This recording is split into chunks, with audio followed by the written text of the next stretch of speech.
Bonsoir et merci de recevoir le 19h45 de la télévision La Barry que j'ai l'immense plaisir de vous présenter.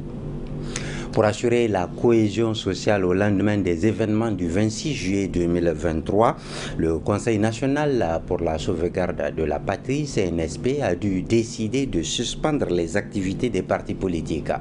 À la veille des assises nationales de la refondation de l'État, la rédaction de la télévision La Barry vous propose un rappel historique de la vie des partis politiques nigériens de la conférence nationale souveraine à ce jour. Décryptage de Ibrahim Yero.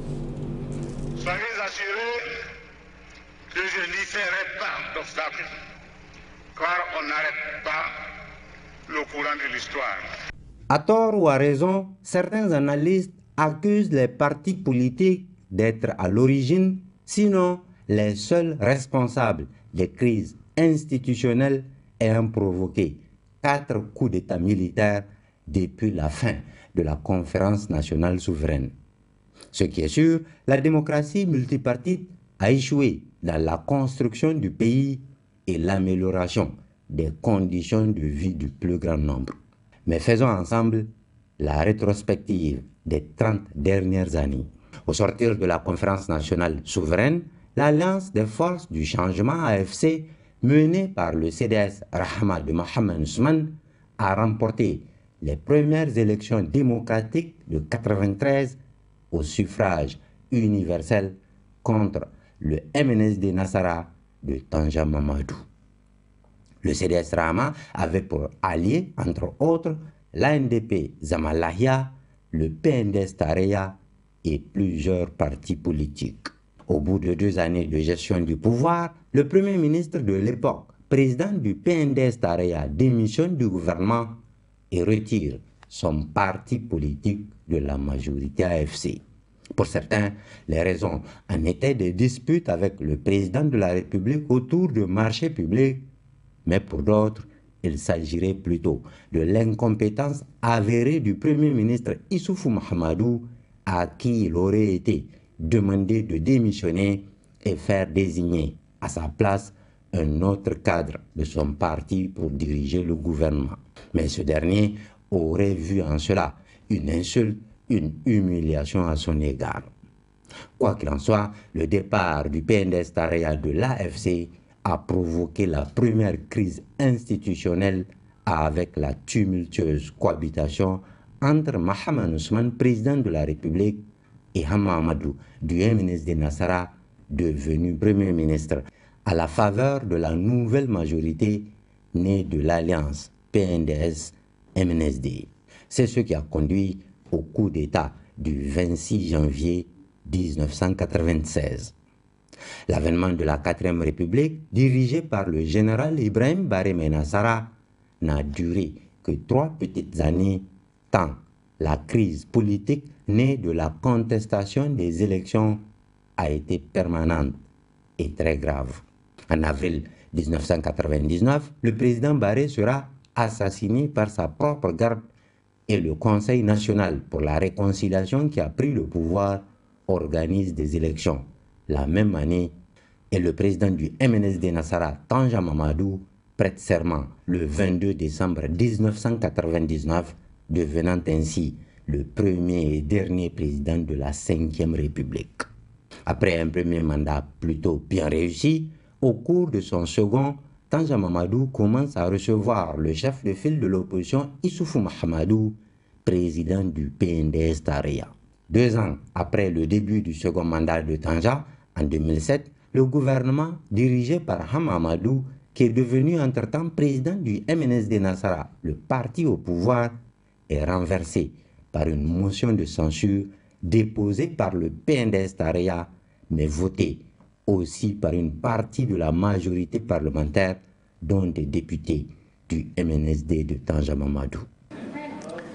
Je vous remercie d'avoir démontré qu'une majorité aussi énorme soit-elle, quand elle manque d'âme, elle ne peut que s'effondrer. L'idylle, ou disons l'alliance tacite entre le président Tanja et le chef de file de l'opposition Issoufou Mahamadou, s'estompera avec l'avènement du Tazarké, ou la prolongation du dernier mandat présidentiel de Tanja Mamadou en 2009. Pour les besoins du combat politique contre le Tazarké, le PNDS Tareya d'Issoufou Mahamadou va se rallier au CDS Rahama de Mohamed Ousmane et au Lumana Africa, créé par Hamamadou et ses camarades du MNSD qui lui sont restés fidèles après son éjection du parti et son remplacement par Seyni Oumarou à la présidence du MNSD. Tanja sera finalement déposé par un autre coup d'État militaire le 18 février 2010. Issoufou Mahamadou sera élu président de la République et prêtera serment le 7 avril 2011. Après 2 mandats marqués par une malgouvernance jamais égalée dans le pays, Issoufou choisit son compagnon politique Mohamed Bazoum pour lui succéder au sommet de l'État après des élections émaillées par des braquages en main armée d'urnes, mais aussi des chiffres extraterrestres de 103% de suffrages exprimés valables annoncés par le président de la CENI, Issa Kassouna lui-même. Suffrage exprimé valable, 10 777. Le taux de participation de 103,07. Après 2 années de consolidation de la malgouvernance, le régime du PNDS Tareya est déposé à son tour le 26 juillet 2023 par le Conseil national pour la sauvegarde de la patrie CNSP. Alors, remarque, le parti politique a tiré le plus de bénéfices des crises politiques et institutionnelles est sans doute le PNDS Tareya qui est passé de 3e ou 4e force politique en 1993 à 2e en 1999 et 2004 avant de devenir premier parti politique du Niger en 2011, 2016 et 2020. Seconde remarque, les 2e, 3e, 4e, 5e et 6e républiques ont eu chacune un seul président et seule la 7e république a connu 2 présidents dont un éphémère là aussi. Troisième remarque, toutes les formules d'alliance les plus inimaginables ont été réalisées par nos partis politiques. Le PNDS Tareya, qui avait quitté le CDS Rahama, s'est retrouvé avec ce parti pour la lutte contre le régime du général Barré, s'est allié officieusement à Tanja pour descendre le gouvernement de Hamamadou avant de se retrouver avec celui-ci pour lutter contre le même Tanja Mamadou. Mohamed Ousmane, faiseur de roi dont le soutien a été déterminant dans les 2 victoires électorales de Tanja Mamadou en 1999 et en 2004, va quitter la mouvance présidentielle pour rejoindre le PNDS Tareya d'Issoufou Mahamadou et le moderne Falumana Africa de Hamamadou pour mener la lutte contre le Tazarké. Hamamadou, qui avait quitté le MNSD Nassara, s'est rallié à ce parti dans l'ARN, Alliance pour la réconciliation du Niger, contre Issoufou Mahamadou, avant de soutenir à la surprise générale le même Issoufou Mahamadou, candidat du PNDS en 2011. Puis, en 2014, Hamamadou quitte la MRN, Mouvance pour la Renaissance du Niger, pour rejoindre Mohamed Ousmane du CDS Rahama et Seyni Oumarou du MNSD Nassara, qui était chef de file de l'opposition. Après les élections de 2016, Seyni Oumarou et son MNSD quittent l'alliance de Hamamadou et Mohamed Ousmane pour regagner la majorité présidentielle dirigée par le PNDS Tareya d'Issoufou Mahamadou. Décidément, on aura tout vu avec la classe politique nigérienne. D'abord, le président Tanja Mamadou, membre fondateur du MNSD Nassara. Le ministre de l'Agriculture et de l'Élevage, le colonel Mohamed El Haj Ousmane, a réceptionné ce mardi matin 32 260 000 doses de vaccins et leur équivalent diluant. Ces produits vétérinaires sont destinés pour la campagne de vaccination du cheptel nigérien pour le compte de l'année 2023-2024. Plus de détails avec Nafissatou Yahya et Soumaïla Abdoulaye. C'est en effet au pied de ce cargo que le ministre de l'Agriculture et de l'Élevage, le colonel Mohamed El Hadj Ousmane, a réceptionné ces 32 260 000 doses de vaccins et leur équivalent du lien, produit vétérinaire livré par le laboratoire de référence Jovac. Nous avons reçu 32 millions de doses de vaccins et de liens. 32 millions de doses qui sont réparties entre plus de 20 millions de doses pour les pestes petits ruminants et plus de 12 millions de doses pour la péripneumonite contagieuse bovine. Chose extraordinaire, c'est pour la première fois qu'on a en début de campagne une telle quantité de doses. 32 millions de doses, ça veut dire, si on peut l'exprimer, toute la quantité nécessaire pour la campagne 2024 et même une partie qui va servir à la prochaine campagne 2025. C'est extraordinaire comme effort qui est fait. C'est un coût de près de à peu près un peu moins de 2 milliards. C'est extrêmement important pour en tout cas les cheptels nigériens. Il faut dire que la santé animale est une préoccupation. Une préoccupation parce que toutes les maladies d'origine humaine proviennent pratiquement à 60 à 70% des animaux. Donc il faut sécuriser notre cheptel sur le plan sanitaire afin que notre cheptel soit d'abord compétitif, ensuite sain et sécuriser l'humain en aimant.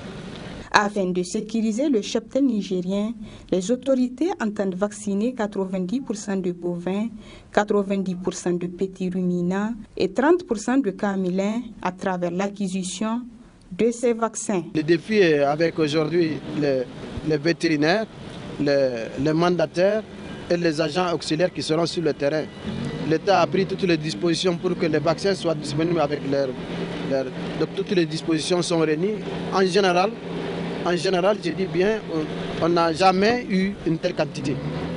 C'est extrêmement important que les vaccins et leurs doses soient disponibles à temps au moment le plus crucial pour que ça puisse être acheminé sur le terrain.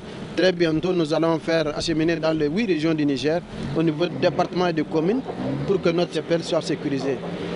Vous allez vous rappeler certainement qu'il y a le 27 novembre, nous avons lancé la campagne conjointe avec le Tchad. Je me suis déplacé au Tchad pour lancer la campagne conjointe avec les autorités tchadiennes. Et nous avons pris l'engagement de sécuriser nos animaux de part et d'autre. Et notre partie est jouée aujourd'hui avec l'acquisition de ces vaccins. Et nous pensons très sincèrement que les conditions au niveau de l'État sont réunies pour que nous puissions dire qu'on aura une campagne 2024 atteinte. Ces vaccins, il faut le rappeler, vont servir pour la mise en œuvre de la campagne de vaccination 2023-2024 et même celle de l'année 2025 au vu de l'effort des autorités. Parlons sport maintenant. La phase finale du championnat national de football féminin a débuté hier lundi à Niamey. Les équipes de la capitale et des régions de Zender et Agadez sont à l'assaut du titre de champion national 2022-2024 de notre pays. Le point avec Ibrahim Tikiré et Sadou Doumi. Débuté le 23 décembre dernier, la phase finale du championnat national de football féminin bat son plein au centre technique national de la Fédération nigérienne de football FENIFOOT. Un tournoi avec des innovations selon les organisateurs. Après donc, la première phase qui s'est déroulée au niveau des régions, c'est les meilleurs clubs donc, qui sont distingués au nombre de points qui sont retrouvés ici pour la phase finale. Justement, à la suite de cette phase finale-là, nous allons essayer donc de voir l'équipe qui va sortir championne donc, de la saison 2022-2023. Pour cette année, il n'y a pas tellement d'innovation, mais c'est pour l'année prochaine, pour la saison prochaine, 2023-2024, qu'il y aura directement d'innovation par rapport donc, à l'organisation de ce championnat. Effectivement, nous allons opter justement pour la version donc, des émulateurs au niveau de région. Donc chaque jour, on va organiser donc, son championnat régional. Et maintenant, à l'issue du championnat régional, donc les équipes vont sortir donc premières au niveau de ce championnat régional-là, vont se retrouver donc dans une des régions du pays pour faire la phase finale, donc pour avoir un champion national. Le football féminin dans notre pays enregistre des progrès tout doucement. Cette phase finale a démontré au cours de 2 premières journées des talents cachés dans certaines écuries de l'intérieur du pays, notamment à Agadez et à Zender. Les écoles s'amenuisent. Effectivement, donc, il y a plus donc, de motivation, d'implication au niveau régional de ces équipes-là et des encadrés, effectivement, il faut le citer. Et effectivement, on voit effectivement des matchs qui sont âprement disputés. Et donc, effectivement, il n'y a plus des grandes équipes et des petites équipes. Toutes les équipes se valent. Et vous l'avez vu hier, où il y a eu une remontada entre l'Antarctique et Nassara.